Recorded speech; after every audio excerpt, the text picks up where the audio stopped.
Iran की ओर से पेश किए गए शांति प्रस्ताव पर अमेरिका की ओर से समझौते की कोई गुंजाइश नहीं दिख रही है। अमेरिकी राष्ट्रपति डोनाल्ड ट्रंप ने हॉर्मुज़ स्ट्रेट को खोलने और नाकेबंदी को पूरी तरह से खत्म करने के प्रस्ताव को ठुकरा दिया है। यही नहीं, ट्रंप ने यह भी कहा है कि बहुत बड़ा तूफान आने वाला है और जो आने वाला है उसे कोई रोक नहीं सकता। तो क्या ऐसे में अब ईरान और अमेरिका के बीच कुछ खतरनाक होने जा रहा है और इस तूफान के आखिर मायने हैं क्या? आइए समझते हैं इस वीडियो में। नमस्कार, मैं हूं आकांक्षा और आप देख रहे हैं न्यूज 18 का डिजिटल प्लेटफॉर्म। अमेरिकी राष्ट्रपति डोनाल्ड ट्रंप ने आज सोशल मीडिया पर एक तस्वीर शेयर की। इसे ईरान को धमकी माना जा रहा है। इस तस्वीर पर लिखा है कि तूफान आने वाला है और जो आने वाला है उसे कोई रोक नहीं सकता। वहीं ईरान के राष्ट्रपति मसूद पज़ेश्कियान ने कहा है कि अमेरिका की समुद्री नाकेबंदी कामयाब नहीं होगी। ईरानी बंदरगाहों को रोकने की कोई भी कोशिश आखिर में फेल ही होगी।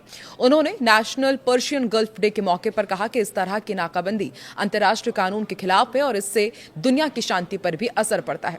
दरअसल एक्सियोस को दिए गए एक इंटरव्यू में ट्रंप ने सीधी सैन्य कार्रवाई के बजाय इस नाकेबंदी का बचाव किया था और इसे ज्यादा असरदार बताया था। साथ ही साफ कर दिया कि जब तक ईरान अपने परमाणु कार्यक्रम को पूरी तरह बंद नहीं करता तब तक ये पाबंदियां और कड़ी की जाएंगी। उन्होंने कहा कि Iranian are choking like stuffed pig. वो बुरी तरह से दम तोड़ रहे हैं। उनके लिए हालात और भी बुरे होने वाले हैं।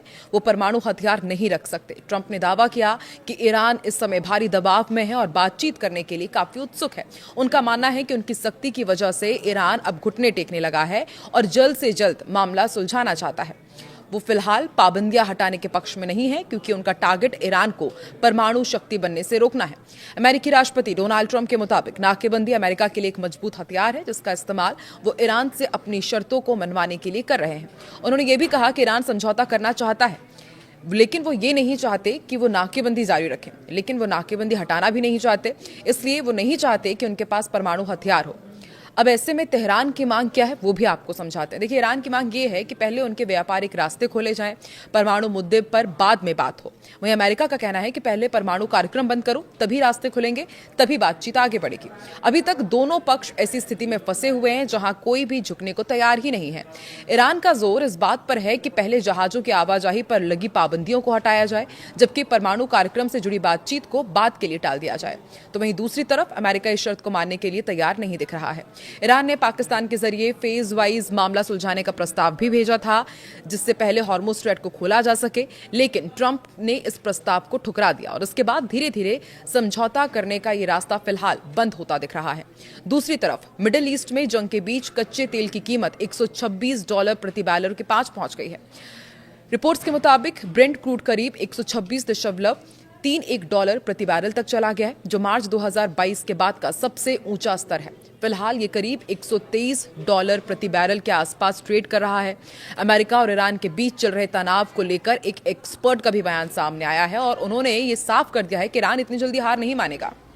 दोहा इंस्टीट्यूट के प्रोफेसर हैं मोहम्मद अलमासरी। उनके मुताबिक ईरान कम से कम 2 से 3 महीने तक अमेरिका के दबाव को झेल सकता है और हो सकता है कि इससे ज्यादा समय तक ईरान टिक जाए। उन्होंने कहा कि ट्रंप को लगता है कि दबाव डालकर वो ईरान को जल्दी झुका लेंगे, लेकिन ये सोच पूरी तरह से सही नहीं है। अलमासरी का यह भी कहना है कि ईरान खुद को मजबूत मान रहा है और वो लंबे समय तक इस स्थिति को झेलने की तैयारी में है। उन्होंने ये भी दावा किया कि असली सवाल ये नहीं कि ईरान कब तक टिकेगा, बल्कि ये है कि अमेरिका कितनी देर तक इतना खर्च और नुकसान सह सकता है। अगर ये स्थिति 2 से 3 महीने और चलती है तो इसका बुरा असर अमेरिका और पूरी दुनिया की अर्थव्यवस्था पर भी पड़ सकता है। ईरान इस लड़ाई को अपने अस्तित्व की लड़ाई मानता है, इसलिए वो नुकसान सहकर भी पीछे हटने को तैयार नहीं है। अमेरिका और ईरान के बीच चल रहा तनाव अब ऐसे हालात में पहुंच गया है जहां न तो पूरी तरह युद्ध हो रहा है और ना ही कोई समझौता हो रहा है। इसे आसान भाषा में फ्रोजन कॉन्फ्लिक्ट यानी कि रुकी हुई लड़ाई कहा जा सकता है। और जानकार ये कह रहे हैं कि अभी कुछ समय तक ऐसे हालात ही रहेंगे, लेकिन बहुत लंबे समय तक ऐसा नहीं चल पाएगा। ईरान अपने बंदरगाह लंबे समय तक बंद नहीं रख सकता क्योंकि इससे उसके अर्थव्यवस्था पर बुरा असर पड़ रहा है। वहीं अमेरिका भी लगातार इतनी बड़ी नाकाबंदी करना ज्यादा समय तक जारी नहीं रख सकता। इसका मतलब ये है कि फिलहाल हालात ना युद्ध ना शांति जैसे बने रह सकते हैं, लेकिन महीनों या सालों तक ऐसा चलना मुश्किल है। आपको क्या लगता है अब आगे इस जंग में क्या होने वाला है? कमेंट सेक्शन में जरूर बताएं।